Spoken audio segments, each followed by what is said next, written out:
La lluvia golpeaba con una violencia inusitada los ventanales del Hospital General de San Cristóbal aquella noche de noviembre. No era una tormenta cualquiera.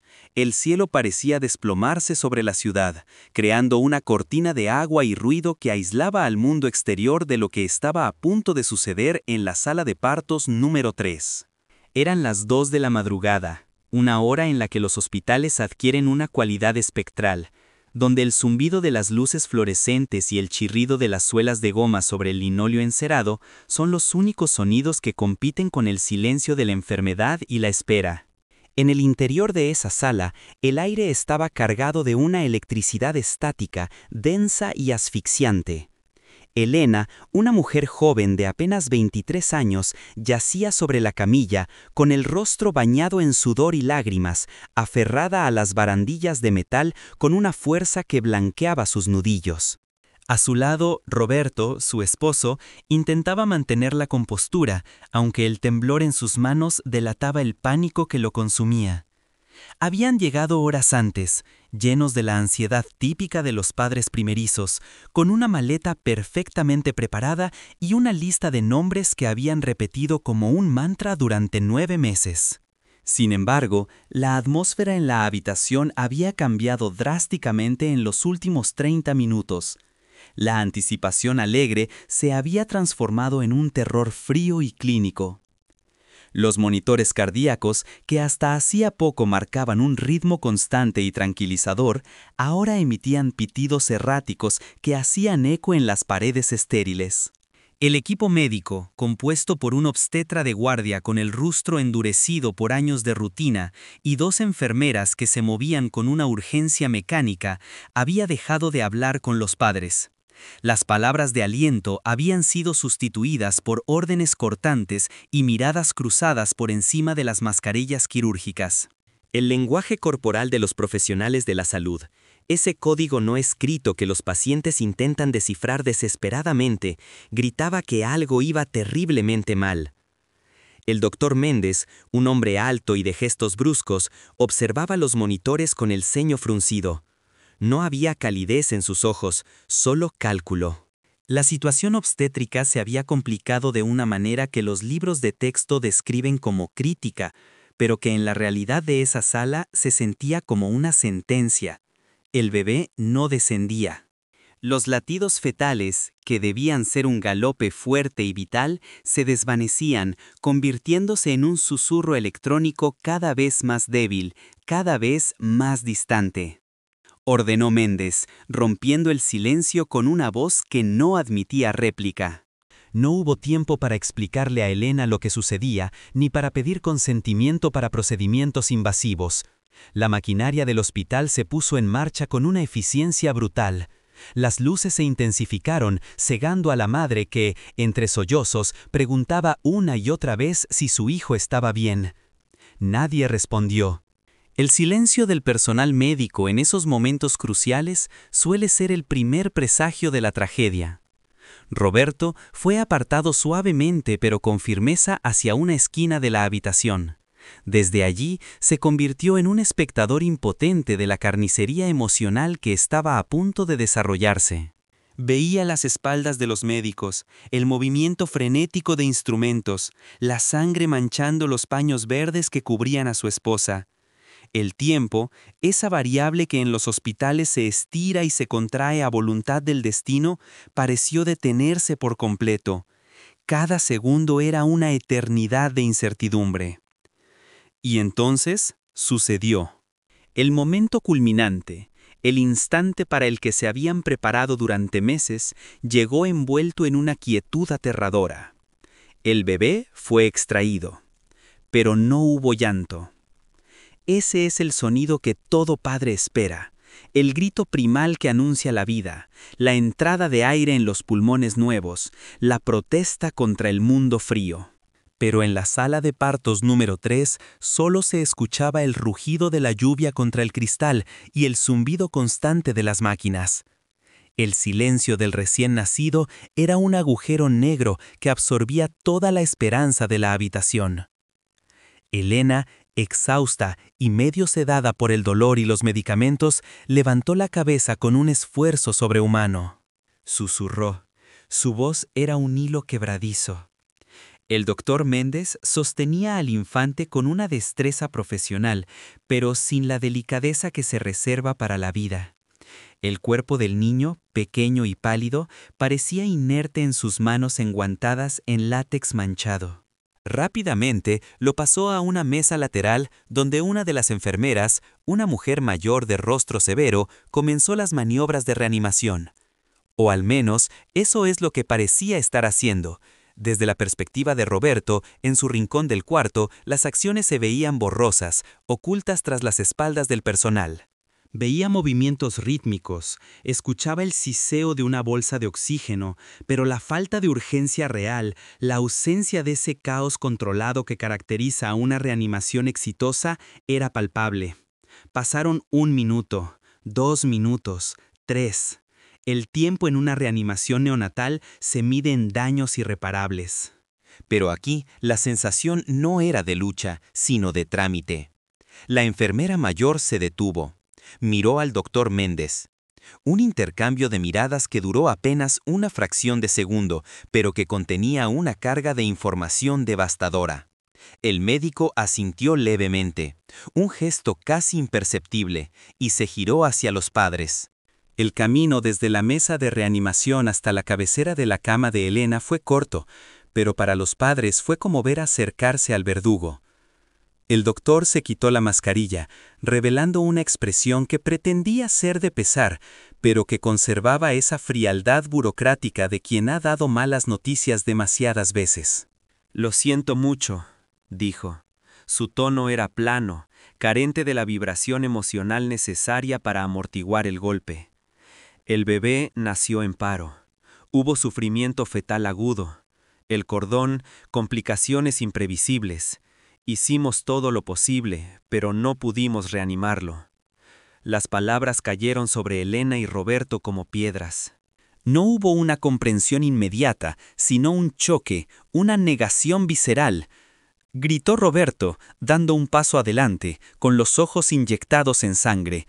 «¡Estaba bien! En la última ecografía estaba perfecto». «Estas cosas pasan, señor», respondió el médico, manteniendo una distancia profesional, casi como si estuviera recitando una cláusula de un contrato. A veces la naturaleza es cruel. Fue una muerte súbita intrauterina o periparto.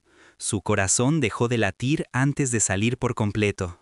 Elena emitió un sonido que no era humano. Fue un aullido que nacía de las entrañas, un lamento desgarrador que heló la sangre de una joven enfermera auxiliar que se encontraba cerca de la puerta. Esa enfermera, cuyo nombre era Lucía, se quedó paralizada, observando la escena con los ojos muy abiertos. A diferencia de sus colegas veteranos, ella no había desarrollado la coraza de indiferencia. Y algo en la escena no le encajaba. Había visto el monitor, había visto o creído ver un leve movimiento en el pecho del niño cuando lo pusieron en la mesa. Pero era nueva, era inexperta, y la autoridad del doctor Méndez era absoluta en ese hospital. Lucía bajó la mirada, tragándose sus dudas, una decisión que la perseguiría durante décadas. El protocolo de la muerte en un hospital es una maquinaria fría y eficiente, diseñada para limpiar la tragedia lo más rápido posible. No hubo tiempo para que Elena sostuviera a su hijo. «Es mejor que no lo vean ahora», aconsejó la enfermera mayor, cubriendo rápidamente el pequeño cuerpo con una sábana verde, ocultándolo de la vista de sus padres. «Está muy moradito, la impresión sería demasiado fuerte. Recuérdenlo como lo imaginaban». Recuérdenlo como lo imaginaban es una de las herramientas de manipulación más crueles y efectivas en casos de negligencia o sustracción.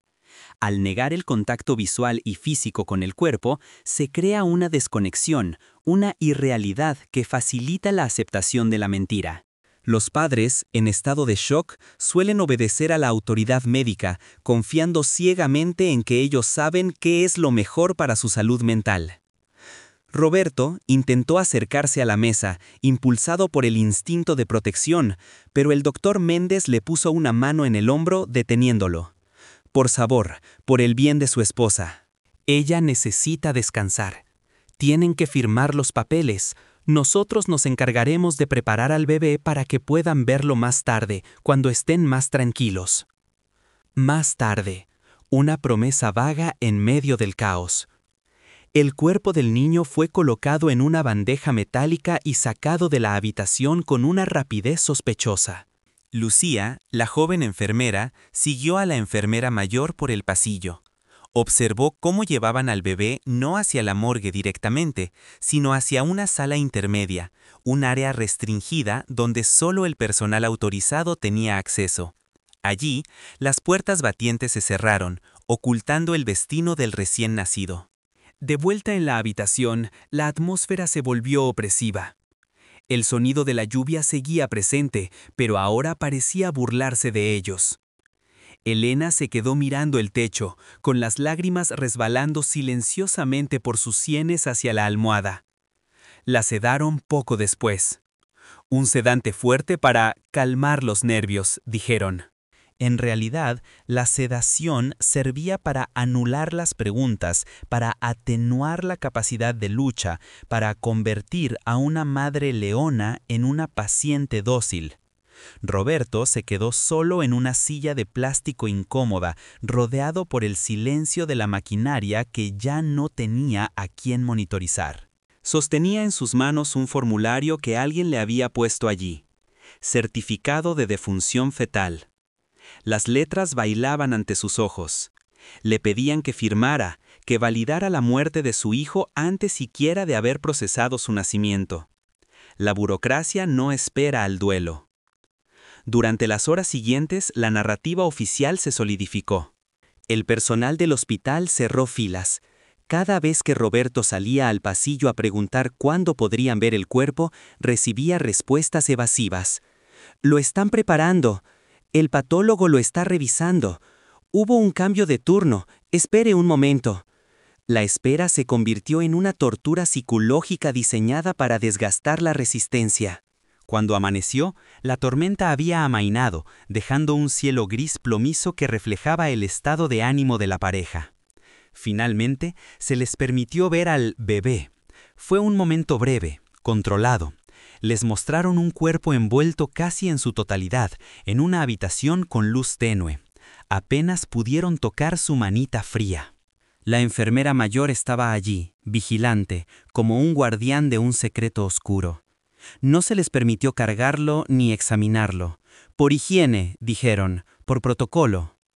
La devastación de Elena y Roberto era tal que no cuestionaron las anomalías.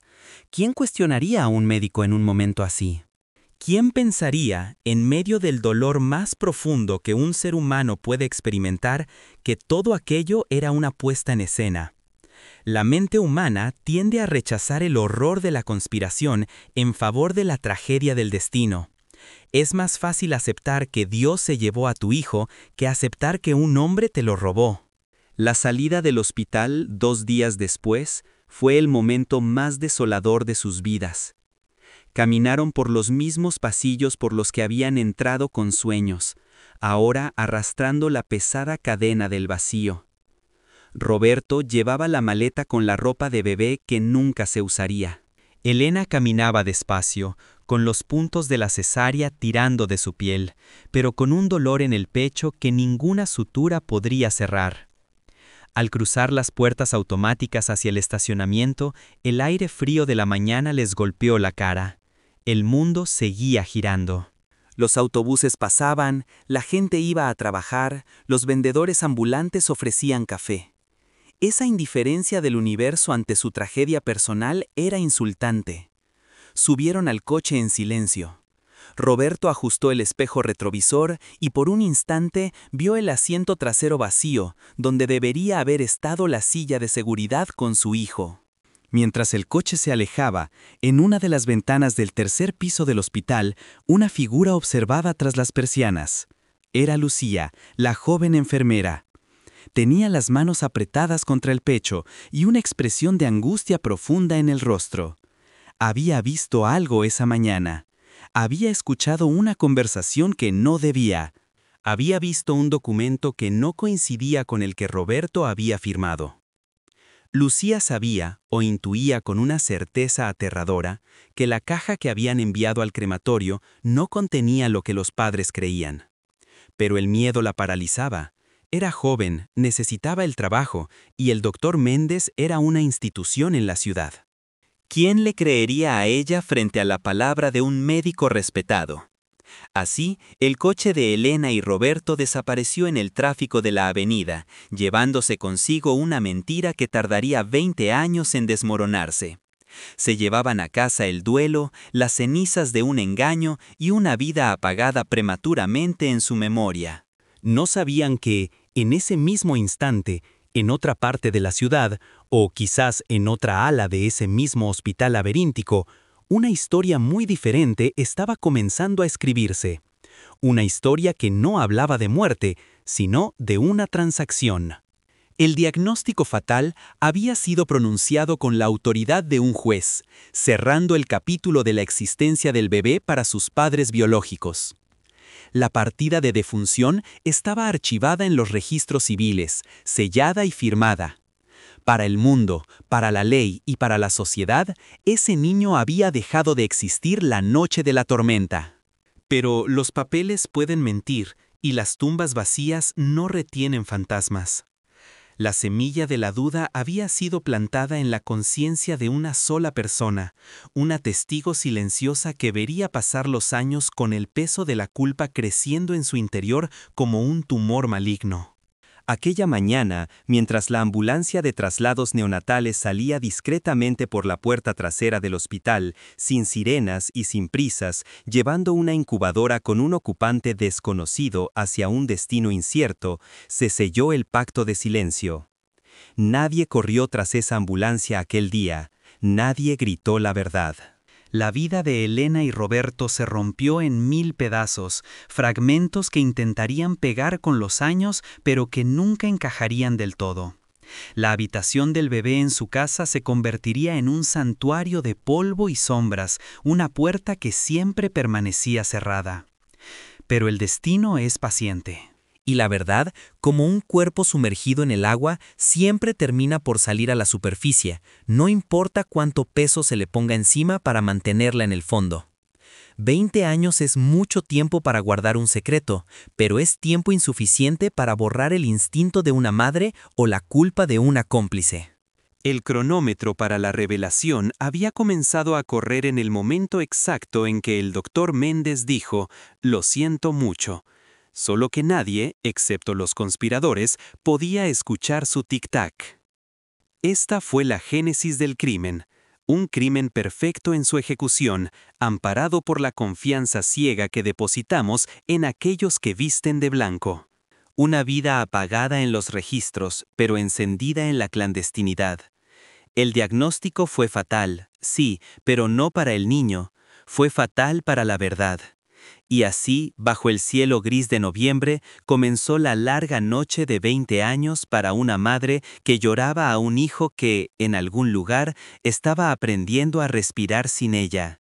El regreso a casa de Elena y Roberto no fue una vuelta a la normalidad, sino el ingreso a una dimensión desconocida, una realidad alterada donde los objetos cotidianos habían perdido su propósito original para convertirse en monumentos al dolor.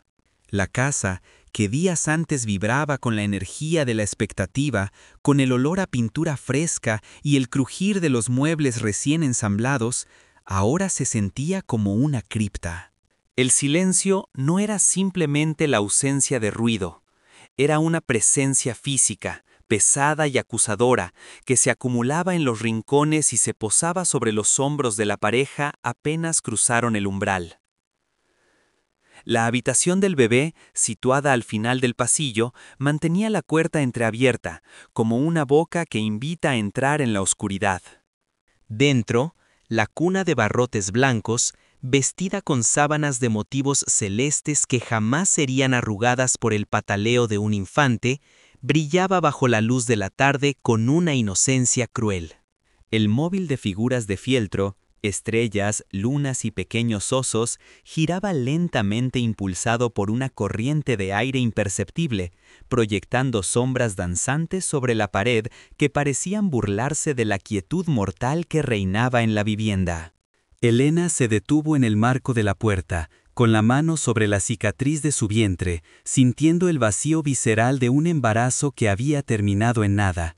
No entró, no pudo. Simplemente dejó que el llanto, seco y agotador, volviera a sacudir su cuerpo, mientras Roberto, una sombra de sí mismo, la rodeaba con brazos que ya no ofrecían consuelo, sino apenas sostén para no derrumbarse juntos. Mientras la pareja comenzaba su descenso al infierno del duelo doméstico, a pocos kilómetros de allí, en el estacionamiento trasero del Hospital General, se estaba llevando a cabo una operación de naturaleza muy distinta. La tormenta había cesado por completo, dejando un aire limpio y frío que contrastaba con la suciedad moral de lo que estaba ocurriendo. Una ambulancia privada, sin logotipos visibles salvo una cruz azul desvaída en el costado, mantenía el motor encendido, expulsando una columna de humo blanco que se disipaba rápidamente en la atmósfera. El doctor Méndez no estaba presente físicamente en el andén de carga. Su posición y prestigio le exigían mantener una distancia prudencial de la ejecución material del delito. Sin embargo, su influencia era palpable en la celeridad y el sigilo con el que se movía el personal. Dos hombres, vestidos con uniformes de paramédicos genéricos, recibieron una incubadora de transporte de manos de la enfermera mayor, la misma mujer de rostro severo que había supervisado la falsa reanimación horas antes. Dentro de la caja de acrílico, ajeno a la transacción mercantil que estaba definiendo su destino, dormía el hijo de Elena y Roberto. El bebé no estaba muerto, ni siquiera estaba enfermo. Su pecho subía y bajaba con un ritmo fuerte y constante, un metrónomo de vida que contradecía cada palabra escrita en el certificado de defunción que ya reposaba en los archivos del sótano del hospital. Estaba sedado, sí, una dosis calculada para asegurar que no llorara, que no alertara a nadie con ese grito primal que sus padres anhelaban escuchar. Su existencia había sido borrada administrativamente para poder ser reescrita bajo un nuevo apellido en una nueva ciudad, a cambio de una suma considerable que ya había sido transferida a una cuenta en el extranjero. Lucía, la joven enfermera auxiliar, observaba la escena desde una ventana del segundo piso, oculta tras las lamas de una persiana veneciana sucia. Su corazón latía con una fuerza dolorosa contra sus costillas. Sabía lo que estaba viendo, aunque su mente luchaba por rechazar la enormidad de la implicación. No era un traslado a la morgue. Las morgues no usan ambulancias privadas con motores en marcha. No era un traslado a otro hospital por complicaciones. El doctor Méndez había declarado el óbito hacía horas. Era un robo. Un secuestro a plena luz del día, disfrazado de procedimiento médico. La joven sintió el impulso eléctrico de correr. Sus músculos se tensaron, preparándose para bajar las escaleras, para irrumpir en el estacionamiento, para gritar, para detener el vehículo con su propio cuerpo si fuera necesario. Imaginó la escena, ella bloqueando la salida, exponiendo la mentira, devolviendo al niño a los brazos de su madre. Pero la visión se desvaneció tan rápido como llegó, aplastada por el peso del miedo. El doctor Méndez era un semidios en la jerarquía hospitalaria. Ella era nadie, una empleada temporal con deudas estudiantiles y una familia que dependía de su salario. El sistema estaba diseñado para proteger a los poderosos y triturar a los disidentes. La puerta trasera de la ambulancia se cerró con un golpe seco, metálico, que resonó como un disparo en la conciencia de Lucía. El vehículo arrancó despacio, sin sirenas, deslizándose sobre el asfalto mojado con la suavidad de un depredador que se aleja con su presa. Lucía vio cómo las luces traseras rojas se hacían más pequeñas, girando en la esquina de la avenida y desapareciendo en el flujo del tráfico urbano. En ese momento no corrió tras la ambulancia. Se quedó estática, con las uñas clavadas en las palmas de sus manos, llorando en silencio. Fue una carrera que no sucedió, un grito que se quedó atragantado en la garganta, y ese silencio se convertiría en el primer eslabón de una cadena de culpas que arrastraría durante 2 décadas. En la casa de Elena, la noche cayó con una rapidez misericordiosa. La oscuridad ocultaba los detalles de la guardería no usada, pero no podía ocultar los sonidos fantasmas. Elena, acostada en la cama matrimonial, con la mirada perdida en el techo, juraba escuchar llantos. Eran alucinaciones auditivas comunes en el duelo perinatal, explicaban los libros de psicología. El cerebro buscando patrones familiares en el ruido blanco. Pero para Elena no eran ecos de la mente, eran llamados. «Lo escucho, Roberto», susurraba en la oscuridad, con una certeza que aterraba a su esposo. «No es un sueño, lo escucho llorar». «Tiene hambre». Roberto, consumido por su propia impotencia, intentaba racionalizar la locura de su esposa. Le traía las pastillas que el doctor Méndez había recetado con tanta amabilidad. «Tómatelas, amor, necesitas descansar, tu mente te está jugando trucos». Pero en el fondo de su propia psique, una duda corrosiva comenzaba a echar raíces. No era una sospecha criminal todavía, era algo más primitivo. Recordaba la frialdad de la piel del bebé cuando se lo dejaron tocar, pero también recordaba lo rápido que se lo quitaron. Recordaba la falta de explicaciones claras. ¿Por qué no le habían dado una autopsia detallada? Causas naturales, complicaciones del cordón, frases vagas que servían de comodín para tapar cualquier agujero en la narrativa. La semana siguiente al fallecimiento fue un laberinto burocrático diseñado para agotar a los deudos. Roberto fue al registro civil para inscribir la defunción, un trámite grotesco que requería validar la inexistencia legal de su hijo. Allí, entre filas de personas registrando nacimientos y matrimonios, sintió la soledad absoluta de su tragedia. El papel que le entregaron era un documento oficial, sellado por el Estado, que certificaba que el niño había nacido muerto. Ese papel era el escudo definitivo de los conspiradores. La ley decía que no había delito porque no había víctima viva. La verdad jurídica había aplastado a la verdad biológica. Sin embargo, el cuerpo, el verdadero cuerpo del delito, viajaba en ese momento cientos de kilómetros hacia el norte. El bebé había sido entregado a una pareja adinerada en una clínica privada de la capital, una pareja que había pagado por una adopción rápida y discreta, convencida o prefiriendo creer que estaban salvando a un niño no deseado de una madre adolescente que no podía cuidarlo. La mentira tenía capas. A los padres biológicos se les vendió la muerte.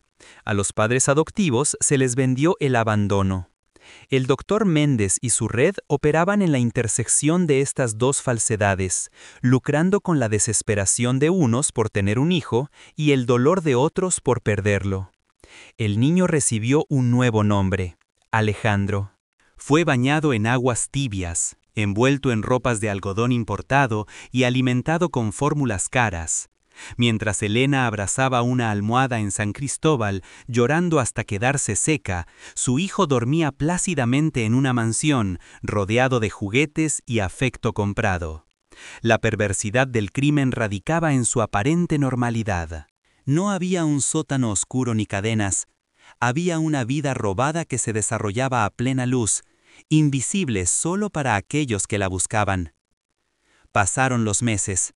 La carrera desesperada de Elena y Roberto no era una persecución física, sino una lucha contra el olvido y la locura. Elena se negó a desmantelar la habitación del bebé. Se convirtió en un santuario intocable. Limpiaba el polvo de la cuna cada semana, lavaba la ropa que nunca se usó para que no oliera a guardado. Los amigos y familiares empezaron a murmurar. Decían que Elena no superaba la pérdida, que se estaba obsesionando, que necesitaba ayuda psiquiátrica más fuerte. Nadie consideraba la posibilidad de que su negativa a dejar ir no fuera patológica, sino instintiva. Hay un tipo de conexión biológica que la ciencia médica a menudo subestima, un vínculo que trasciende la separación física. Elena sentía, con una convicción que desafiaba toda lógica, que su hijo estaba en algún lugar. No en el cielo, no en una tumba sin nombre, sino en el mundo. A veces, caminando por el parque, se detenía en seco al ver un cochecito, el corazón golpeándole la garganta, buscando un rostro familiar en bebés ajenos. Se convirtió en la mujer triste del vecindario, la que miraba demasiado a los niños de los demás. Roberto, por su parte, canalizó su dolor hacia la búsqueda de respuestas médicas. Volvió al hospital varias veces. Exigió hablar con el doctor Méndez. Quería entender qué había fallado exactamente. ¿Fue genético? ¿Podemos volver a intentarlo? Las respuestas del médico siempre eran medidas, paternalistas y evasivas. No se torturen, son cosas de Dios y la naturaleza. Son jóvenes, tendrán otros. Pero Méndez cometió un error sutil, un desliz en su arrogancia. En una de esas visitas, 6 meses después del parto, Roberto notó que el médico no consultaba ningún expediente, hablaba de memoria, o más bien, improvisaba. «Usted dijo que fue el cordón umbilical», increpó Roberto aquel día en el consultorio, con la voz temblorosa pero firme. Pero en el informe de la enfermera de guardia, el que me mostraron brevemente la noche del parto, decía «sufrimiento fetal agudo sin causa aparente». Méndez se tensó. Por una fracción de segundo, la máscara de benevolencia cayó, revelando los ojos de un tiburón acorralado. «Los términos médicos pueden ser confusos para los legos, Roberto. El resultado es el mismo. No busques fantasmas donde no los hay». Roberto salió de esa consulta con la certeza de que le estaban mintiendo. No sabía la magnitud de la mentira, no podía imaginar el robo, pero sabía que hubo negligencia, o error, o encubrimiento. Esa semilla de desconfianza fue lo que impidió que la pareja se desmoronara por completo. Se unieron en la sospecha. Comenzaron a solicitar copias de la historia clínica, enfrentándose a un muro de silencio administrativo. El archivo está en proceso de digitalización. Se extravió durante la inundación del archivo. Necesitan una orden judicial. Cada excusa era un ladrillo más en la pared que los separaba de la verdad. Mientras tanto, en el hospital, Lucía vivía su propio calvario. El secreto era un ácido que la corroía por dentro. Veía a Méndez caminar por los pasillos, saludado con reverencia por pacientes y colegas, y sentía náuseas. Había intentado buscar el registro de la ambulancia privada, pero las bitácoras de esa noche habían sido alteradas, faltaban páginas. Alguien había limpiado la escena del crimen con una eficiencia aterradora. Lucía entendió entonces que no estaba lidiando solo con un médico corrupto, sino con una organización.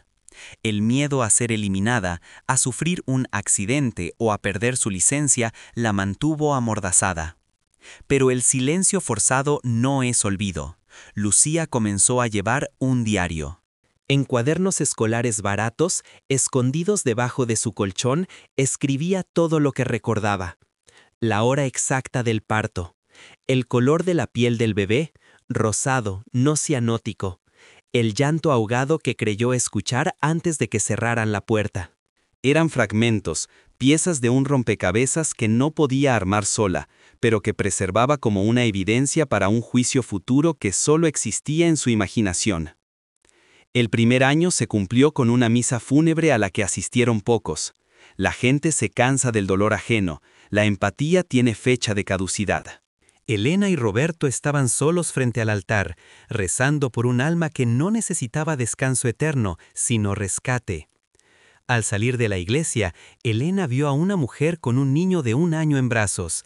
El niño tenía los ojos del mismo tono miel que los de Roberto. Fue un instante, un cruce de miradas en el atrio. El niño sonrió. Elena sintió que las piernas le fallaban. «Es él», susurró. Roberto la sujetó fuerte. «Es él, Roberto, lo siento en mis huesos». No era él, por supuesto. Ese niño era de una vecina. Pero esa convicción delirante era la manifestación de una verdad subyacente que su mente racional no podía procesar. Su hijo estaba vivo. Su hijo estaba creciendo. Estaba dando sus primeros pasos en una sala de estar lujosa, diciendo mamá a una mujer que no lo había parido. La carrera contra el tiempo había comenzado, pero era una carrera desigual. Los criminales tenían 20 años de ventaja. Tenían el poder, el dinero y la ley de su lado. Elena y Roberto solo tenían un dolor que se negaba a cicatrizar, y una intuición que todos llamaban locura. La sociedad les exigía pasar página, olvidar, tener otro hijo para reemplazar al perdido. Pero no se puede reemplazar lo que no se ha perdido, solo lo que ha sido robado. Y así, la carrera desesperada se transformó en una maratón de resistencia. El crimen perfecto parecía haberse consumado. La ambulancia se había ido, las huellas se habían borrado y el llanto del bebé había sido silenciado por la distancia y el dinero. Pero el doctor Méndez había olvidado una variable en su ecuación macabra. El amor de una madre no obedece a certificados de defunción, y la conciencia de una testigo, aunque dormida por el miedo, nunca muere del todo. Solo espera el detonante adecuado para despertar. Y ese despertar, aunque tardaría 2 décadas, llegaría con la fuerza de un huracán que ni todos los muros del hospital podrían contener.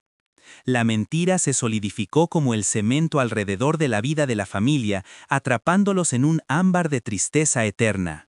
Pero debajo de la superficie, en las anotaciones febriles de una enfermera y en las pesadillas recurrentes de una madre, la verdad aguardada, paciente y terrible, preparándose para el momento en que la carrera se reanudaría, esta vez no para huir, sino para cazar. El tiempo, dicen los poetas, es el bálsamo que cura todas las heridas, una marea suave que desgasta las aristas del dolor hasta convertirlas en cantos rodados, lisos y manejables. Pero para Elena y Roberto, el tiempo no fue un médico, sino un carcelero cruel y meticuloso. Los días se convirtieron en semanas, las semanas se estiraron en meses y los meses se apilaron en años, construyendo una muralla de silencio alrededor de su casa.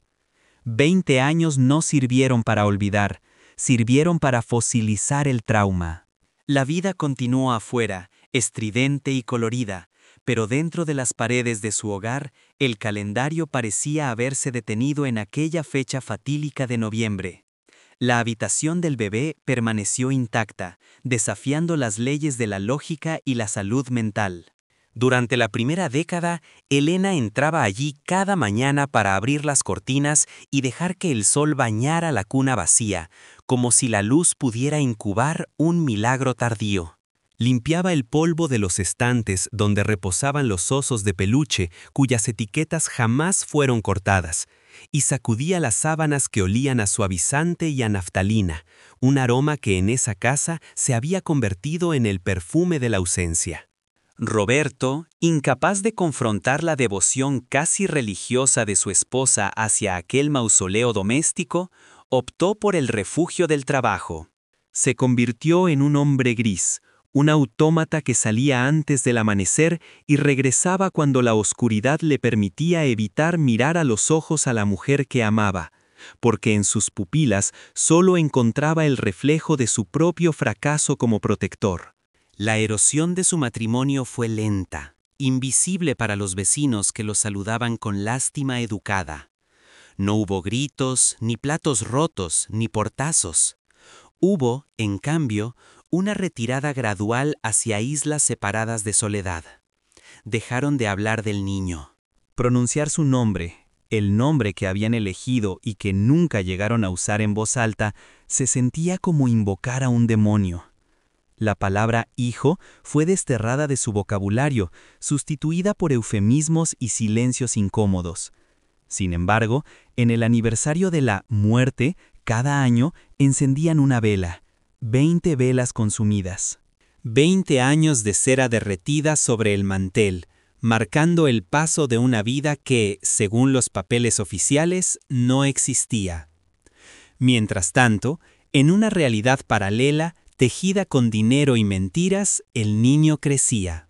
Lejos de la modesta casa de Elena y Roberto, en una residencia de arquitectura moderna en la zona más exclusiva de la capital, Alejandro soplaba las velas de sus pasteles de cumpleaños.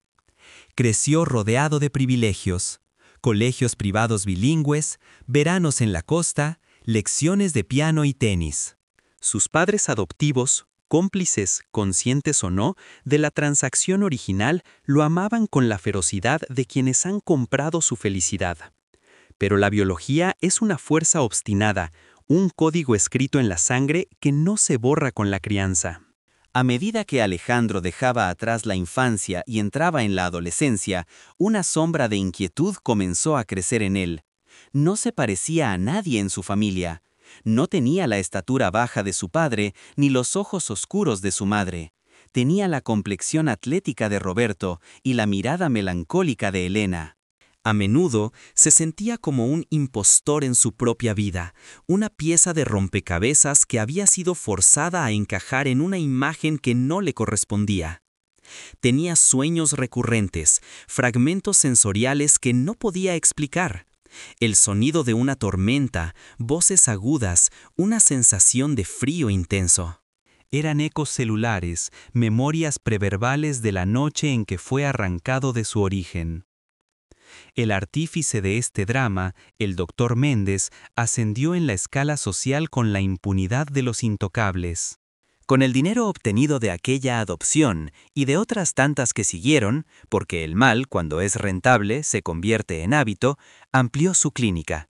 Se convirtió en el director del departamento de obstetricia, un hombre reverenciado en congresos médicos, citado en revistas y aplaudido en banquetes de beneficencia. Su conciencia, si es que alguna vez la tuvo, estaba blindada por una arrogancia patológica. Para él no había robado niños, los había reubicado.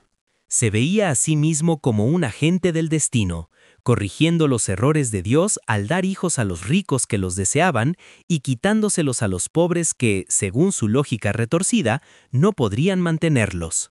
Méndez caminaba por los pasillos del hospital con la cabeza alta, ignorando que cada paso que daba resonaba en la memoria de una testigo que no había olvidado nada. Lucía, la enfermera. 20 años habían marcado su rostro con arrugas prematuras y habían encorvado su espalda bajo el peso de la culpa. No dejó el hospital. Al contrario, se atrincheró allí, convirtiéndose en la enfermera jefa de la unidad de neonatología, una guardiana feroz de los recién nacidos, obsesionada con los protocolos de seguridad. Revisaba las pulseras de identificación 3-4 veces. No permitía que ningún bebé saliera de su vista. Sus colegas la llamaban paranoica, estricta, amargada. No sabían que su rigor era una penitencia, un intento desesperado de expiar el pecado de omisión que había cometido 2 décadas atrás. Lucía veía al doctor Méndez a diario. Lo saludaba con un «Buenos días, doctor», que le sabía a ceniza en la boca. Cada vez que él sonreía, ella recordaba la frialdad con la que había declarado muerto a un niño vivo. Durante 20 años, Lucía vivió con el terror de que Méndez supiera que ella sabía. Pero el médico, en su narcisismo, jamás la consideró una amenaza. Para él, Lucía era parte del mobiliario, una empleada eficiente y muda. No imaginaba que debajo del uniforme blanco, en el apartamento solitario de esa mujer, se escondía un archivo clandestino. El cuaderno escolar que Lucía había comenzado a escribir la semana después del robo se había convertido en una bitácora del horror. Allí no solo estaba el caso de Elena y Roberto. Con los años, Lucía había notado patrones. Otros bebés sanos que morían repentinamente en el turno de noche. Otras madres jóvenes, vulnerables, aturdidas por sedantes que salían del hospital con los brazos vacíos. Lucía anotaba fechas, nombres, descripciones físicas. Había recopilado fragmentos de conversaciones escuchadas a través de puertas entreabiertas, números de matrículas de vehículos privados que recogían paquetes en la zona de carga. Tenía un mapa del crimen trazado en papel cuadriculado, pero le faltaba el valor para llevarlo a la luz. El miedo es un paralizante poderoso, pero el destino tiene formas curiosas de forzar la mano de los cobardes.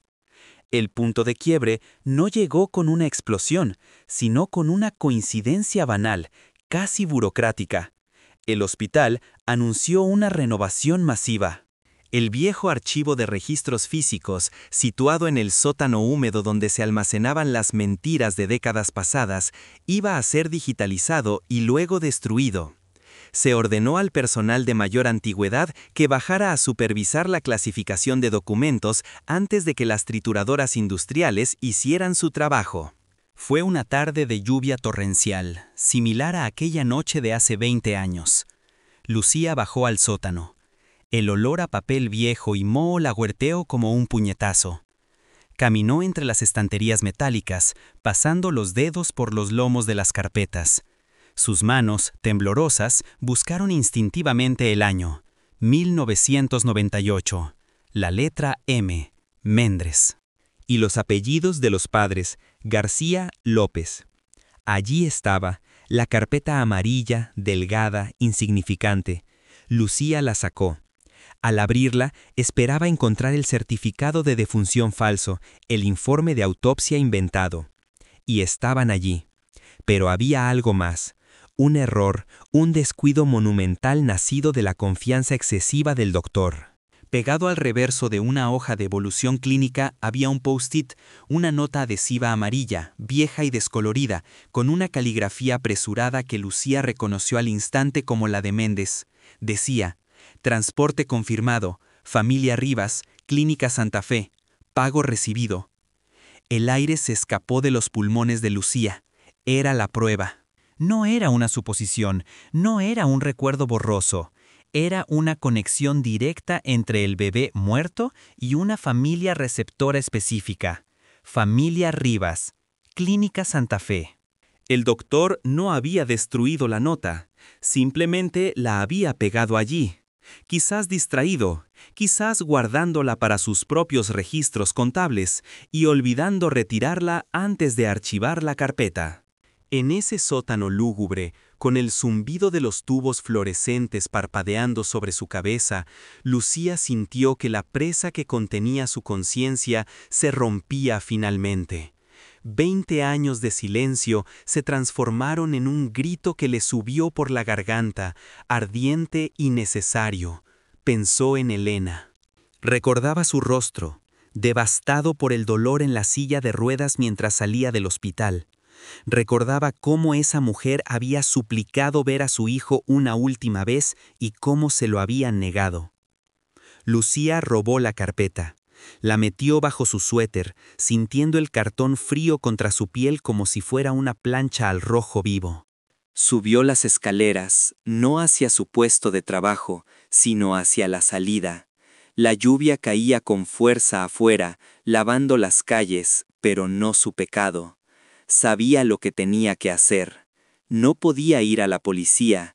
Méndez tenía amigos en la comisaría, jueces en su nómina. El sistema estaba podrido. Tenía que ir a la fuente. Tenía que encontrar a la madre. Pero, ¿dónde estaban Elena y Roberto? ¿Seguían viviendo en la misma ciudad? ¿Seguían juntos? ¿Estaban vivos? 20 años es una vida entera. Lucía corrió hacia su coche, un vehículo modesto aparcado lejos de los espacios reservados para los médicos. Sus manos temblaban tanto que apenas pudo meter la llave en el contacto. Arrancó y condujo hacia la única dirección que figuraba en el expediente, una dirección de hace 2 décadas en un barrio obrero al otro lado de la ciudad. El viaje fue una alucinación. Cada semáforo en rojo le parecía una eternidad. Cada sirena de policía le hacía pensar que Méndez ya sabía lo que había hecho y la estaba persiguiendo. La enfermera repasaba mentalmente lo que diría. ¿Cómo se le dice a una madre que ha llorado a un muerto durante 20 años que su hijo está vivo? ¿Cómo se le explica que la mujer que tiene enfrente, la que trae la noticia, fue cómplice por su silencio? Lo siento, no sería suficiente. Nada sería suficiente. Llegó al barrio. Las calles habían cambiado. Había nuevos edificios, nuevas tiendas, pero la casa seguía allí. Era una estructura pequeña, con la pintura descascarillada y un jardín delantero que alguna vez tuvo flores y ahora solo tenía maleza.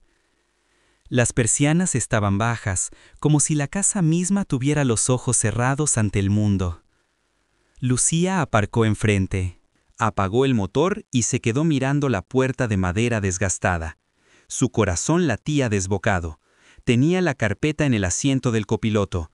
Esa carpeta era una bomba nuclear para la vida de esa familia. Podía destruir lo poco que les quedaba de paz, o podía ser la llave de su liberación. Lucía bajó del coche. La lluvia empapó su uniforme blanco en segundos. Caminó hacia la puerta, sintiendo que cada paso pesaba toneladas. Levantó la mano para tocar el timbre, pero se detuvo. Escuchó algo desde el interior. Era un sonido bajo, constante. La televisión. Alguien vivía allí. Alguien sobrevivía allí. Lucía cerró los ojos, tomó una bocanada de aire húmedo y presionó el botón. El sonido del timbre resonó en el interior de la casa, un sonido agudo que rompió el estancamiento de 20 años. Pasaron unos minutos. Pasos lentos, arrastrados, se acercaron al otro lado. La mirilla se oscureció. Luego, el ruido de cerrojos descorriéndose, uno tras otro, como si estuvieran abriendo una bóveda de seguridad. La puerta se abrió despacio, chirriando sobre goznes oxidados. Y allí estaba ella, Elena. El tiempo había sido cruel. Su cabello, antes negro y brillante, era ahora una maraña gris y sin vida. Sus ojos estaban hundidos en cuencas oscuras, rodeados de una piel fina como el papel. Llevaba una bata de casa vieja y zapatillas desgastadas. Miró a Lucía sin reconocerla, con la desconfianza de quien ya no espera nada bueno del mundo. ¿Sí?, preguntó Elena, con una voz rasposa por la falta de uso. Lucía sintió que las rodillas le fallaban. Quería caer al suelo, pedir perdón, huir. Pero la imagen del post-it amarillo en su mente, la certeza de que el niño, el hombre, estaba en algún lugar respirando, la mantuvo en pie. «Señora García», empezó Lucía, y su voz se quebró. «Soy Lucía. Trabajé en el Hospital General hace 20 años. Estuve en su parto». La expresión de Elena no cambió de inmediato. El mención del hospital, del parto, era un lenguaje que su cerebro había aprendido a bloquear para protegerse. Pero luego algo hizo clic. Una chispa de reconocimiento o quizás de terror cruzó su mirada. Sus manos se aferraron al marco de la puerta. «¿Qué quiere?», susurró Elena, retrocediendo un paso, preparándose para cerrar la puerta en la cara de ese fantasma del pasado. Lucía dio un paso adelante, impidiendo que la puerta se cerrara, un acto de valentía que nunca creyó poseer. Sacó la carpeta de debajo de su ropa mojada y la extendió hacia la madre. «No vengo a pedirle nada, Elena. Vengo a devolverle algo que le robaron», dijo Lucía, las lágrimas mezclándose con la lluvia en su rostro. «Su hijo no murió esa noche. La caja estaba vacía». El silencio que siguió fue absoluto, más pesado que el de los últimos 20 años. Elena miró la carpeta, luego a los ojos de la enfermera, buscando la mentira, la crueldad, la estafa. Pero solo encontró una verdad desesperada y aterradora. «¿Qué está diciendo?». La voz de Elena era un hilo apenas audible. «Digo que sé dónde está», soltó Lucía, las palabras saliendo como un torrente. «Sé quién se lo llevó, sé quién lo tiene. Señora, su bebé está vivo». En ese instante, el mundo de Elena, construido sobre los cimientos del duelo, se derrumbó. No se desmayó, no gritó. Se quedó petrificada mientras la realidad se reescribía a su alrededor a una velocidad vertiginosa. Roberto apareció en el pasillo, detrás de su esposa, atraído por las voces. Vio a la enfermera empapada, vio la carpeta, vio la cara de su mujer. «¿Quién es?», preguntó Roberto, con voz defensiva. Lucía miró a ambos. Sabía que lo que estaba a punto de hacer desencadenaría una guerra. Sabía que Méndez intentaría destruirla.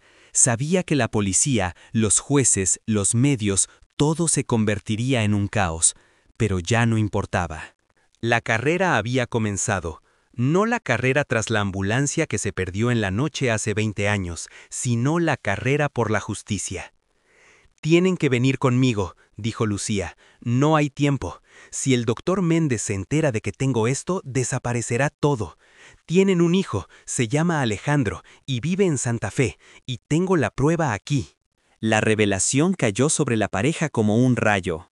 La incredulidad luchaba con la esperanza, una batalla violenta en sus corazones. Pero fue Elena quien reaccionó primero. La madre que había limpiado una cuna vacía durante 2 décadas, la mujer que había sido tildada de loca por escuchar llantos fantasmas, extendió la mano y tomó la carpeta. Sus dedos rozaron el cartón húmedo. Al abrirla y ver la nota manuscrita, el nombre de la clínica, el apellido de la familia receptora, un sonido gutural escapó de su garganta. No era llanto, era el rugido de una leona que despierta. «Roberto», dijo ella, sin apartar la vista del papel, con una claridad y una fuerza que no había tenido en años. «Busca las llaves del coche». La noche de los 20 años había terminado. El amanecer traería dolor, confusión y una lucha titánica contra un sistema corrupto. Pero por primera vez en 7.300 días, Elena y Roberto tenían un destino. La enfermera había traído la verdad, y con ella la posibilidad imposible de un reencuentro. La ambulancia se había ido hace mucho tiempo, sí, pero ahora ellos iban tras ella, y esta vez nada los detendría. El tiempo, dicen los poetas, es el bálsamo que cura todas las heridas, una marea suave que desgasta las aristas del dolor hasta convertirlas en cantos rodados, lisos y manejables. Pero para Elena y Roberto, el tiempo no fue un médico, sino un carcelero cruel y meticuloso. Los días se convirtieron en semanas, las semanas se estiraron en meses, y los meses se apilaron en años, construyendo una muralla de silencio alrededor de su casa. 20 años no sirvieron para olvidar, sirvieron para fosilizar el trauma. La vida continuó afuera, estridente y colorida, pero dentro de las paredes de su hogar el calendario parecía haberse detenido en aquella fecha fatídica de noviembre, congelando sus existencias en un invierno perpetuo del alma. La habitación del bebé permaneció intacta, desafiando las leyes de la lógica y la salud mental, convirtiéndose en un museo del «podría haber sido». Durante la primera década, Elena entraba allí cada mañana con una devoción casi litúrgica para abrir las cortinas y dejar que el sol bañara la cuna vacía, como si la luz pudiera incubar un milagro tardío o calentar el fantasma que habitaba entre los barrotes. Limpiaba el polvo de los estantes donde reposaban los osos de peluche, cuyas etiquetas jamás fueron cortadas y cuyos ojos de botón miraban eternamente hacia la puerta, esperando una llegada que nunca ocurrió. Sacudía las sábanas que olían a suavizante y a naftalina, un aroma que en esa casa se había convertido en el perfume de la ausencia, una fragancia dulce y asfixiante que impregnaba hasta el último rincón de la vivienda. Roberto, incapaz de confrontar la devoción casi religiosa de su esposa hacia aquel mausoleo doméstico, optó por el refugio del trabajo excesivo. Se convirtió en un hombre gris, un autómata funcional que salía antes del amanecer y regresaba cuando la oscuridad le permitía evitar mirar a los ojos a la mujer que amaba, porque en sus pupilas, ahora opacas y rodeadas de sombras, solo encontraba el reflejo de su propio fracaso como protector. La erosión de su matrimonio fue lenta, invisible para los vecinos que lo saludaban con lástima educada al verlos envejecer prematuramente. No hubo gritos, ni platos rotos, ni portazos dramáticos. Hubo, en cambio, una retirada gradual hacia islas separadas de soledad. Un archipiélago de tristeza donde cada uno naufragaba por su cuenta. Dejaron de hablar del niño. Pronunciar su nombre, el nombre que habían elegido con tanta ilusión y que nunca llegaron a usar en voz alta para llamarlo a cenar o reprenderlo, se sentía como invocar a un demonio. La palabra hijo fue desterrada de su vocabulario, sustituida por eufemismos y silencios incómodos que pesaban toneladas en el aire viciado de la sala de estar. Sin embargo, en el aniversario de la supuesta muerte, cada año encendían una vela. 20 velas consumidas. 20 años de cera derretida sobre el mantel, marcando el paso de una vida que, según los papeles oficiales y la burocracia estatal, no existía. Mientras tanto, en una realidad paralela, tejida con hilos de oro y mentiras, el niño crecía ajeno a la vela que ardía por él en un barrio obrero. Lejos de la modesta casa de paredes descascaradas de Elena y Roberto, en una residencia de arquitectura moderna en la zona más exclusiva de la capital, Alejandro soplaba las velas de sus pasteles de cumpleaños rodeado de abundancia. Creció envuelto en una burbuja de privilegios. Colegios privados bilingües, veranos en la costa europea, lecciones de piano y entrenamientos de tenis en clubes selectos. Sus padres adoptivos, cómplices, conscientes o cegados por el deseo de la transacción original, lo amaban con la ferocidad de quienes han comprado su felicidad y temen en el fondo de sus conciencias que algún día se les exija el recibo. Pero la biología es una fuerza obstinada, un código escrito en la sangre y en la médula que no se borra con la crianza ni con el dinero. A medida que Alejandro dejaba atrás la infancia y entraba en la turbulencia de la adolescencia, una sombra de inquietud, un malestar sin nombre, comenzó a crecer en él. No se parecía a nadie en su familia. No tenía la estatura baja ni la tez clara de su padre, ni los ojos oscuros y rasgados de su madre. Tenía la complexión atlética y la mandíbula cuadrada de Roberto, y la mirada melancólica y profunda de Elena. A menudo se sentía como un impostor en su propia vida, una pieza de rompecabezas que había sido forzada a encajar en una imagen que no le correspondía. Tenía sueños recurrentes, fragmentos sensoriales que no podía explicar. El sonido de una tormenta lejana, voces agudas que gritaban, una sensación de frío intenso y olor a antiséptico. Eran ecos celulares, memorias preverbales de la noche en que fue arrancado de su origen y trasplantado a un suelo ajeno. El artífice de este drama, el Dr. Méndez, ascendió en la escala social con la impunidad de los intocables, construyendo su imperio sobre cimientos de huesos infantiles y lágrimas maternas. Con el dinero obtenido de aquella adopción y de otras tantas que siguieron, porque el mal, cuando es rentable y seguro, se convierte en un hábito adictivo, amplió su clínica y su influencia. Se convirtió en el director del departamento de obstetricia, un hombre reverenciado en congresos médicos, citado en revistas especializadas y aplaudido en banquetes de beneficencia donde se presentaba como un filántropo. Su conciencia, si es que alguna vez la tuvo, estaba blindada por una arrogancia patológica y una justificación moral retorcida. Para él, no había robado niños, los había reubicado, salvándolos de un futuro de mediocridad. Se veía a sí mismo como un agente del destino, corrigiendo los errores de Dios al dar hijos a los ricos que los deseaban y quitándoselos a los pobres que, según su lógica clasista, no podrían mantenerlos adecuadamente. Méndez caminaba por los pasillos del hospital con la cabeza alta, su bata blanca inmaculada ondeando como una capa real, ignorando que cada paso que daba resonaba en la memoria de una testigo que no había olvidado nada, una sombra que él consideraba inofensiva. Lucía, la enfermera. 20 años habían marcado su rostro con arrugas prematuras, surcos cavados por el insomnio y el remordimiento, y habían encorvado su espalda bajo el peso invisible de la culpa. No dejó el hospital como muchos hubieran hecho para huir del escenario del crimen. Al contrario, se atrincheró allí, convirtiéndose en la enfermera jefa de la unidad de neonatología, una guardiana feroz, casi maníaca, de los recién nacidos. Estaba obsesionada con los protocolos de seguridad hasta el punto de la neurosis. Revisaba las pulseras de identificación 3, 4, 5 veces. No permitía que ningún bebé saliera de su vista ni por un segundo. Sus colegas la llamaban paranoica, estricta, amargada, una solterona casada con su trabajo.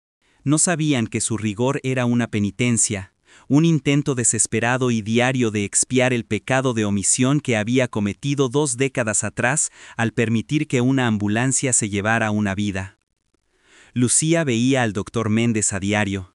Lo saludaba con un «Buenos días, doctor», que le sabía a ceniza y hiel en la boca. Cada vez que él sonreía con esa suficiencia paternalista, ella recordaba la frialdad quirúrgica con la que había declarado muerto a un niño vivo, el sonido de su pluma rasgando el certificado de defunción falso. Durante 20 años, Lucía vivió con el terror paralizante de que Méndez supiera que ella sabía, que hubiera notado su mirada aquella noche. Pero el médico, cegado por su propio narcisismo, jamás la consideró una amenaza. Para él, Lucía era parte del mobiliario, una empleada eficiente, leal y muda, incapaz de pensar por sí misma. No imaginaba que debajo del uniforme blanco, en el apartamento solitario de esa mujer, se escondía un archivo clandestino que crecía con los años. El cuaderno escolar que Lucía había comenzado a escribir la semana después del robo se había convertido en una bitácora del horror, un testamento de la corrupción sistémica. Allí no solo estaba el caso de Elena y Roberto. Con los años, Lucía había notado patrones, coincidencias macabras que escapaban al ojo no entrenado. Otros bebés sanos, robustos y llenos de vida que morían repentinamente en el turno de noche por causas vagas. Otras madres jóvenes, vulnerables, aturdidas por sedantes administrados sin necesidad médica que salían del hospital con los brazos vacíos y el alma rota. Lucía anotaba fechas, nombres, descripciones físicas detalladas. Había recopilado fragmentos de conversaciones escuchadas a través de puertas entreabiertas, números de matrículas de vehículos privados de alta gama que recogían paquetes en la zona de carga a horas intempestivas. Tenía un mapa del crimen trazado en papel cuadriculado, una red de mentiras interconectadas, pero le faltaba el valor, o quizás el detonante final, para llevarlo a la luz y prenderle fuego a todo. El miedo es un paralizante poderoso, capaz de congelar la voluntad humana durante décadas, pero el destino tiene formas curiosas, a veces irónicas, de forzar la mano de los cobardes y convertirlos en héroes a su pesar. El punto de quiebre no llegó con una explosión dramática ni con una confesión en el lecho de muerte, sino con una coincidencia banal, casi burocrática. El hospital, en un afán de modernización, anunció una renovación masiva de sus instalaciones. El viejo archivo de registros físicos, situado en el sótano húmedo y laberíntico donde se almacenaban las mentiras de décadas pasadas, iba a ser digitalizado parcialmente y el resto destruido para liberar espacio. Se ordenó al personal de mayor antigüedad, aquellos que conocían el sistema antiguo, que bajaran a supervisar la clasificación de documentos antes de que las trituradoras industriales hicieran su trabajo irreversible. Fue una tarde de lluvia torrencial, una tormenta bíblica similar a aquella noche de hace 20 años, como si el clima mismo estuviera cerrando un ciclo. Lucía bajó al sótano. El olor a papel viejo, moho y humedad la golpeó como un puñetazo físico al abrir la puerta metálica. Caminó entre las estanterías oxidadas, bajo el zumbido intermitente de los tubos fluorescentes que parpadeaban, creando sombras danzantes sobre las pilas de carpetas. Sus manos, temblorosas y sudorosas dentro de los guantes de látex, buscaron instintivamente, casi guiadas por una fuerza ajena, el año 1998, la letra M, Méndez, y los apellidos de los padres, García López. Allí estaba. La carpeta amarilla, delgada, insignificante en apariencia entre miles de otras iguales. Lucía la sacó con reverencia y terror. Al abrirla, esperaba encontrar lo habitual, el certificado de defunción falso, el informe de autopsia inventado con terminología médica compleja para despistar. Y estaban allí, mudos testigos de la infamia. Pero al pasar la última página, encontró algo más. Un error, un descuido monumental nacido de la confianza excesiva y la impunidad del doctor. Pegado al reverso de una hoja de evolución clínica, oculto casi por accidente, había un post-it, una nota adhesiva cuadrada y amarilla, ahora vieja y descolorida, con una caligrafía apresurada que Lucía reconoció al instante, con un vuelco en el corazón, como la de Méndez. Decía, con una claridad aterradora, transporte confirmado. Familia Rivas, Clínica Santa Fe, pago recibido. Caso cerrado. El aire se escapó de los pulmones de Lucía en un siseo agónico. Era la prueba, el eslabón perdido. No era una suposición, no era un recuerdo borroso distorsionado por el tiempo. Era una conexión directa, escrita de puño y letra por el criminal, entre el bebé muerto y una familia receptora específica. Familia Rivas, Clínica Santa Fe. El doctor no había destruido la nota, simplemente la había pegado allí, quizás distraído por una llamada, quizás guardándola momentáneamente para sus propios registros contables y olvidando retirarla antes de archivar la carpeta para siempre. Ese pequeño pedazo de papel era la sentencia de muerte de su carrera y la llave de la verdad. En ese sótano lúgubre, rodeada de fantasmas de papel, Lucía sintió que la presa que contenía su conciencia se rompía finalmente con un estruendo interno ensordecedor. 20 años de silencio, de complicidad pasiva, se transformaron en un grito que le subió por la garganta, ardiente, urgente y necesario. Pensó en Elena. Recordaba su rostro aquel día, devastado por el dolor en la silla de ruedas mientras salía del hospital, arrastrando los pies como si llevara cadenas. Recordaba cómo esa mujer había suplicado ver a su hijo una última vez, tocar su piel fría, y cómo se lo había negado con mentiras piadosas. Lucía no lo pensó más, robó la carpeta. La metió bajo su suéter, contra su pecho, sintiendo el cartón frío contra su piel como si fuera una plancha al rojo vivo que la marcaba. Subió las escaleras corriendo, ignorando el protocolo, ignorando las cámaras, no hacia su puesto de trabajo, sino hacia la salida de emergencia. La lluvia caía con fuerza afuera, lavando las calles grises, pero ella sabía que ninguna lluvia lavaría su pecado a menos que actuara. Sabía lo que tenía que hacer. No podía ir a la policía. Méndez tenía amigos en la comisaría, jugaba al golf con el jefe de distrito, tenía jueces en su nómina. El sistema estaba podrido desde la raíz. Tenía que ir a la fuente.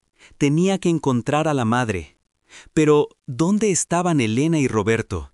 ¿Seguían viviendo en la misma ciudad? ¿Seguían juntos después de tanta tragedia? ¿Estaban vivos? 20 años es una vida entera. Un abismo de tiempo. Lucía corrió hacia su coche, un vehículo modesto aparcado lejos de los espacios reservados para los médicos de lujo. Sus manos temblaban tanto que apenas pudo meter la llave en el contacto, arañando el metal varias veces antes de lograrlo.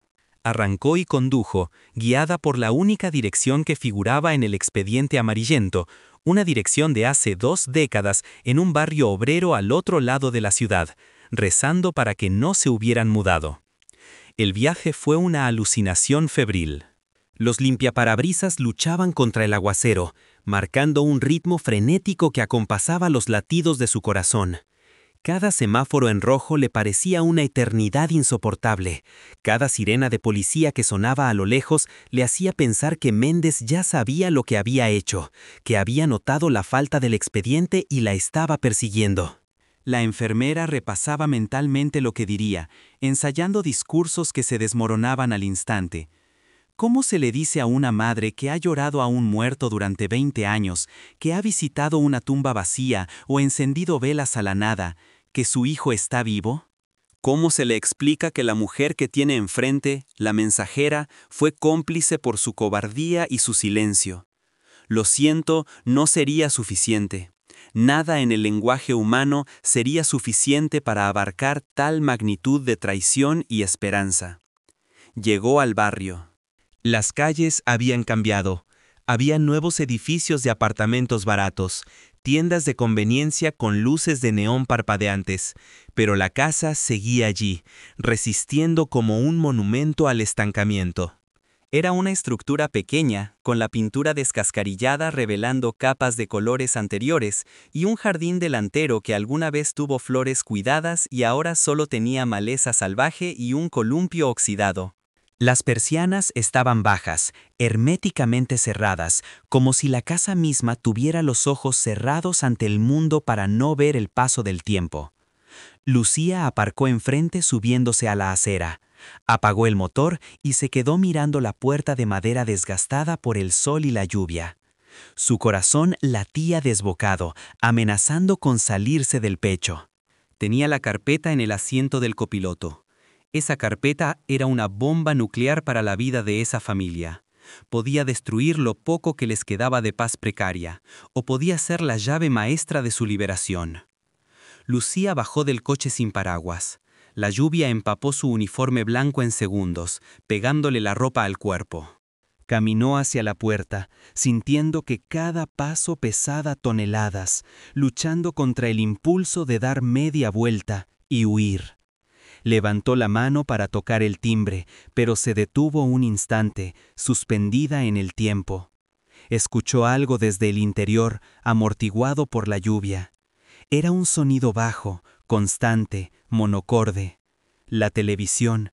Alguien vivía allí. Alguien sobrevivía allí, atrapado en la rutina.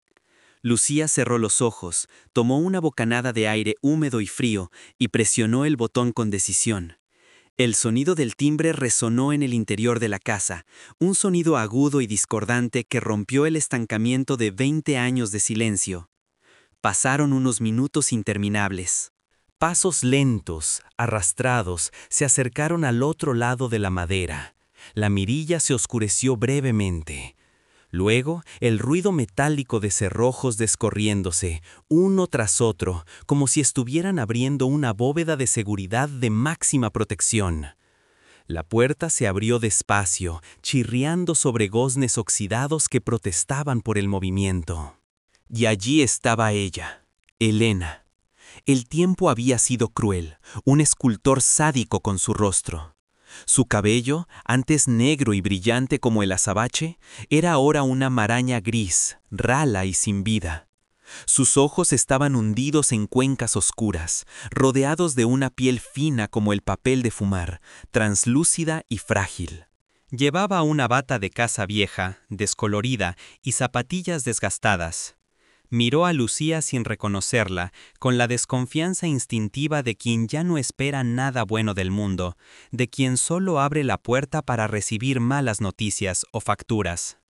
¿Sí?, preguntó Elena, con una voz rasposa oxidada por la falta de uso y la tristeza crónica. Lucía sintió que las rodillas le fallaban, que el suelo se abría bajo sus pies. Quería caer de rodillas, pedir perdón a gritos, confesar su pecado. Pero la imagen del post-it amarillo en su mente, la certeza absoluta de que el niño, el hombre, estaba en algún lugar respirando, riendo, viviendo, la mantuvo en pie. «Señora García», empezó Lucía, y su voz se quebró, traicionada por la emoción. «Soy Lucía. Trabajé en el Hospital General hace 20 años. Estuve en su parto. Yo estaba allí esa noche». La expresión de Elena no cambió de inmediato. La mención del hospital, del parto, era un lenguaje traumático que su cerebro había aprendido a bloquear para protegerse de la locura. Pero luego, algo hizo clic en su interior. Una chispa de reconocimiento, o quizás de terror puro, cruzó su mirada apagada. Sus manos se aferraron al marco de la puerta con tanta fuerza que los nudillos se pusieron blancos. «¿Qué quiere?», susurró Elena, retrocediendo un paso instintivo hacia la seguridad de su mausoleo, preparándose para cerrar la puerta en la cara de ese fantasma del pasado que venía a atormentarla. Lucía dio un paso adelante, impidiendo físicamente que la puerta se cerrara, un acto de valentía y transgresión que nunca creyó poseer. Sacó la carpeta amarilla de debajo de su ropa mojada, protegiéndola de la lluvia con su propio cuerpo, y la extendió hacia la madre con manos temblorosas. «No vengo a pedirle nada, Elena». «Vengo a devolverle algo que le robaron», dijo Lucía, las lágrimas calientes mezclándose con la lluvia fría en su rostro. Su hijo no murió esa noche. La caja que enterraron estaba vacía o llena de piedras, pero no estaba su hijo. El silencio que siguió fue absoluto, denso, más pesado que la suma de los silencios de los últimos 20 años. Elena miró la carpeta, luego a los ojos de la enfermera, buscando la mentira, la crueldad, la estafa macabra. Pero en los ojos de Lucía solo encontró una verdad desesperada, cruda y aterradora. ¿Qué está diciendo? La voz de Elena era un hilo apenas audible, un susurro al borde del abismo. «Digo que sé dónde está», soltó Lucía, las palabras saliendo como un torrente incontenible. «Sé quién se lo llevó, sé quién lo tiene. Señora, su bebé está vivo». En ese instante, el mundo de Elena, construido laboriosamente sobre los cimientos del duelo y la aceptación forzada, se derrumbó. No se desmayó, no gritó histéricamente, se quedó petrificada, inmóvil, mientras la realidad se reescribía a su alrededor a una velocidad vertiginosa, desmantelando 20 años de historia falsa.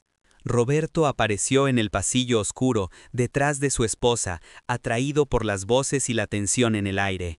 Vio a la enfermera empapada, vio la carpeta amarilla, vio la cara transfigurada de su mujer. «¿Quién es? ¿Qué pasa?», preguntó Roberto, con voz defensiva, acercándose para proteger a Elena. Lucía miró a ambos, a los restos del naufragio que ella había ayudado a provocar con su silencio. Sabía que lo que estaba a punto de hacer desencadenaría una guerra total. Sabía que Méndez intentaría destruirla, desacreditarla, tal vez matarla. Sabía que la policía, los jueces, los medios, todo se convertiría en un caos mediático. Pero ya no importaba. El miedo se había disuelto en la lluvia. La carrera había comenzado. No la carrera tras la ambulancia que se perdió en la noche hace 20 años, sino la carrera por la justicia y la redención. «Tienen que venir conmigo», dijo Lucía, con una autoridad nueva. «No hay tiempo que perder». «Si el doctor Méndez se entera de que tengo esto, desaparecerá todo, quemará los archivos, borrará al chico del mapa. Tienen un hijo, se llama Alejandro y vive en Santa Fe, y tengo la prueba aquí, en mis manos». La revelación cayó sobre la pareja como un rayo en mitad de la sala. La incredulidad luchaba con la esperanza, una batalla violenta y dolorosa en sus corazones atrofiados. Pero fue Elena quien reaccionó primero.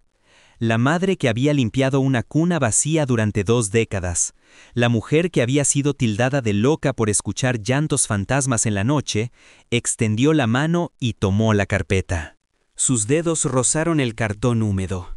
Al abrirla y ver la nota manuscrita, al leer el nombre de la clínica y el apellido de la familia receptora, un sonido gutural, primitivo, escapó de su garganta. No era llanto de dolor, era el rugido de una leona herida que despierta y huele la sangre de su presa. «Roberto», dijo ella, sin apartar la vista del papel, con una claridad y una fuerza telúrica que no había tenido en años, irguiéndose cuán alta era, «busca las llaves del coche». La noche larga de los 20 años había terminado abruptamente. El amanecer traería dolor, confusión, juicios y una lucha titánica contra un sistema corrupto y poderoso.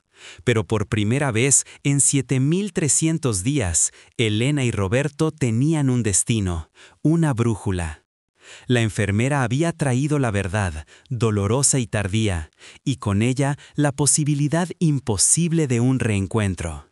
La ambulancia se había ido hace mucho tiempo, sí, desapareciendo en la niebla del pasado, pero ahora ellos iban tras ella. Y esta vez nada, ni nadie los detendría. La lluvia no cesó aquella madrugada, pero el interior del viejo sedán de Roberto ardía con una energía que había estado ausente durante 2 décadas.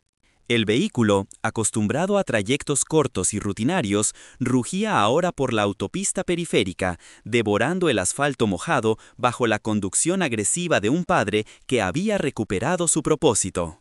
En el asiento trasero, Lucía, la enfermera, se aferraba a la carpeta amarilla como si fuera un escudo sagrado, mientras Elena, en el asiento del copiloto, miraba fijamente la carretera, con los ojos secos y una determinación aterradora esculpida en el rostro. Ya no eran víctimas pasivas de un sistema cruel, se habían convertido en cazadores, y la presa, el intocable doctor Méndez, dormía en su mansión, ajeno a que el muro de silencio que lo protegía acababa de derrumbarse. El destino no era la casa del doctor, ni siquiera el hospital. Lucía, con la claridad mental que otorga el pánico controlado, los había dirigido hacia la Fiscalía Especializada en Delitos Complejos. Sabía que acudir a la comisaría local del barrio sería un error fatal. Los tentáculos de influencia de Méndez eran largos y estaban lubricados con sobornos y favores antiguos. Necesitaban una autoridad externa, alguien que viera el caso no como un favor político, sino como la oportunidad de desmantelar una red de tráfico humano que había operado impunemente bajo las narices del Estado. Al llegar al edificio gubernamental, una estructura de hormigón gris bajo la luz ambarina de las farolas, el reloj marcaba las 3 de la mañana. La entrada de aquel trío en la guardia nocturna de la Fiscalía fue una escena sacada de una pesadilla burocrática. Una enfermera empapada y temblorosa, y 2 padres envejecidos prematuramente por el dolor, exigiendo hablar con el fiscal de turno. El guardia de seguridad intentó detenerlos, alegando protocolos y horarios, pero la furia contenida de Elena fue un arma más efectiva que cualquier credencial. Cuando finalmente lograron sentarse frente a un joven adjunto fiscal, escéptico y cansado, Lucía no habló. Simplemente abrió la carpeta y deslizó sobre el escritorio de metal frío el post-it amarillo, junto con las copias de los registros falsificados y su propio cuaderno de notas, la bitácora del horror acumulada durante años. El silencio en la pequeña oficina se volvió denso a medida que el funcionario leía.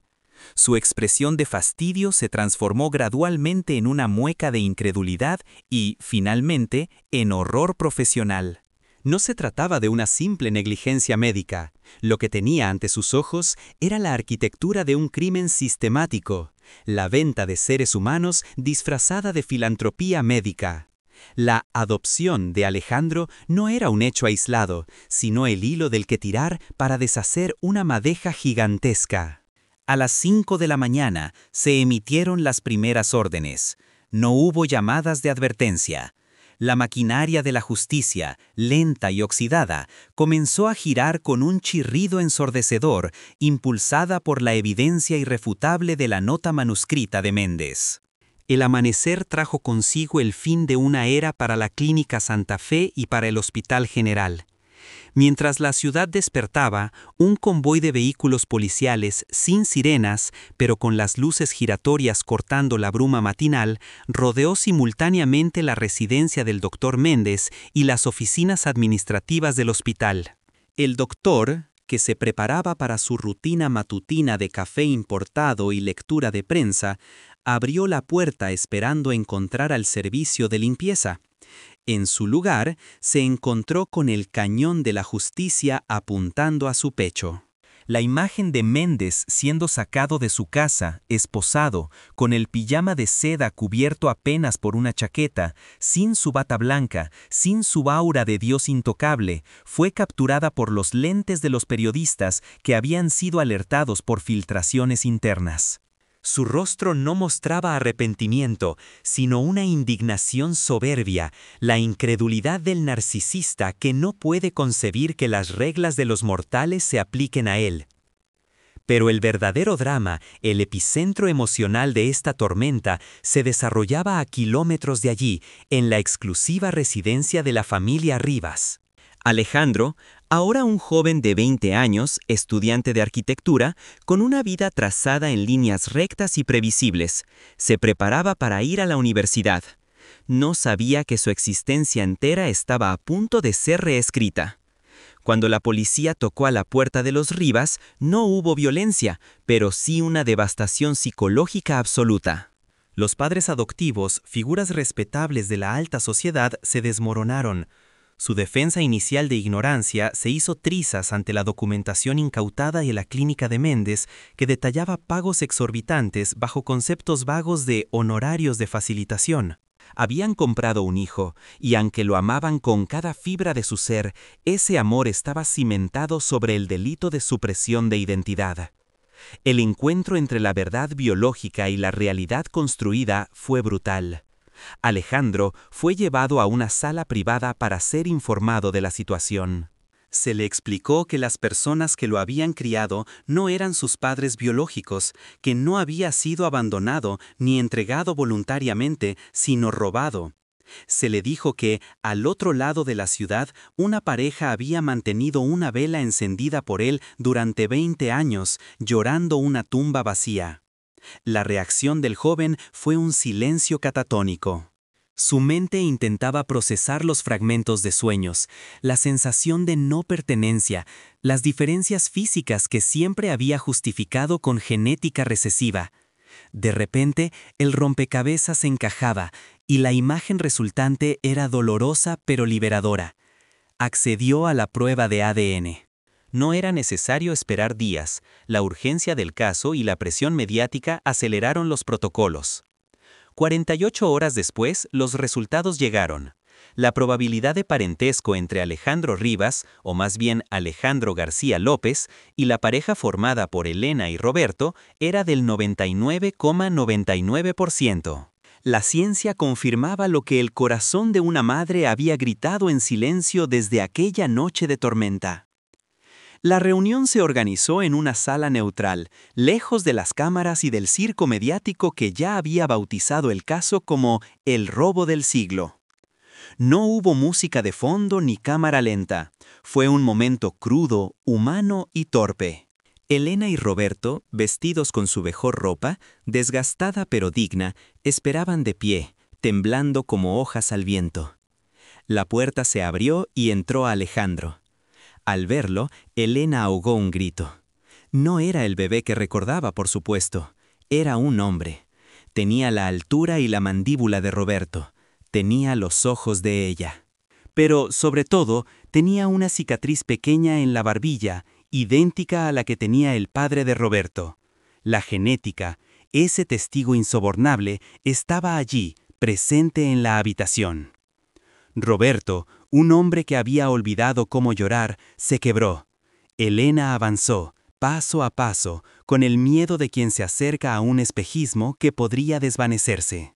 Alejandro, confundido, con su mundo patas arriba, miró a esa mujer desconocida que lo miraba con un amor tan intenso que casi dolía físicamente. No hubo palabras grandilocuentes. Elena simplemente extendió la mano y tocó la mejilla del joven. «Estás caliente», susurró ella, contrastando ese tacto con el recuerdo del frío imaginario de la muerte. «Estás vivo». El abrazo que siguió fue un colapso de 2 décadas de muros emocionales. 3 extraños unidos por la sangre y separados por el crimen se aferraron los unos a los otros, intentando en ese solo gesto recuperar el tiempo perdido, sabiendo que era imposible, pero prometiéndose que no perderían ni un segundo más. Mientras tanto, en los pasillos de los tribunales, la figura de Lucía se transformó. Dejó de ser la enfermera amargada y cómplice para convertirse en la testigo estrella, la garganta profunda que hundió el bisturí en el cáncer del sistema. Su testimonio fue devastador. Narró con precisión quirúrgica el modus operandi de Méndez, las noches de guardia, los certificados falsos, las mentiras a las madres vulnerables. Aceptó su culpa, su cobardía, y pidió perdón públicamente, no buscando exculpación legal, sino paz espiritual.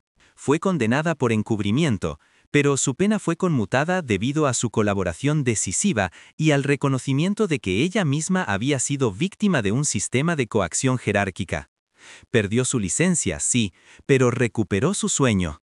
Por primera vez en 20 años, Lucía durmió sin ver fantasmas de bebés en la oscuridad. El juicio del Dr. Méndez fue el evento judicial de la década. Se revelaron al menos 12 casos más, 12 familias rotas, 12 mentiras vendidas al mejor postor. El doctor, despojado de su arrogancia, terminó sus días no como una eminencia médica, sino como un recluso en el pabellón de delincuentes comunes, despreciado incluso por otros criminales. Su legado, sin embargo, trascendió su caída. El caso provocó un terremoto legislativo. La indignación pública fue tal que el Parlamento se vio obligado a actuar con una rapidez inusitada. Se redactó y aprobó la Ley Alejandro, un conjunto de protocolos estrictos e inquebrantables para la identificación neonatal. A partir de ese momento, se volvió obligatorio tomar muestras de ADN de la madre y del recién nacido en el mismo momento del parto, creando un registro biológico inalterable antes de que se cortara el cordón umbilical. Se implementaron sistemas de seguridad biométrica en las salas de maternidad, pulseras electrónicas con alarmas y cámaras de vigilancia de acceso público. Nunca más una enfermera tendría que depender de su memoria o de su miedo. La tecnología y la ley blindarían el vínculo sagrado entre madre e hijo. La historia de Elena, Roberto y Alejandro no tuvo un final de cuento de hadas instantáneo. La reconstrucción de una relación familiar es un trabajo arduo, lleno de matices, de culpas compartidas y de duelos por la infancia no vivida juntos. Alejandro no abandonó a sus padres adoptivos, quienes, a pesar de su crimen moral, lo habían amado, pero integró a Elena y Roberto en su vida. Hubo cenas incómodas, terapias familiares largas y momentos de silencio. Pero también hubo cumpleaños celebrados con 2 tartas, graduaciones con 4 padres orgullosos y nietos que, años después, conocerían su verdadera historia sin sombras ni mentiras. 20 años después de que una ambulancia se perdiera en la lluvia llevándose una vida, la verdad había regresado, no corriendo tras ella, sino esperándola pacientemente en un cuaderno escolar guardado por una conciencia culpable.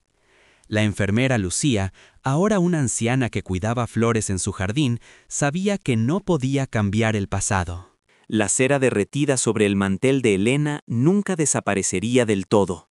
Pero cada vez que veía en el periódico una noticia sobre la implementación de los nuevos protocolos de seguridad en los hospitales, sonreía con tristeza y alivio.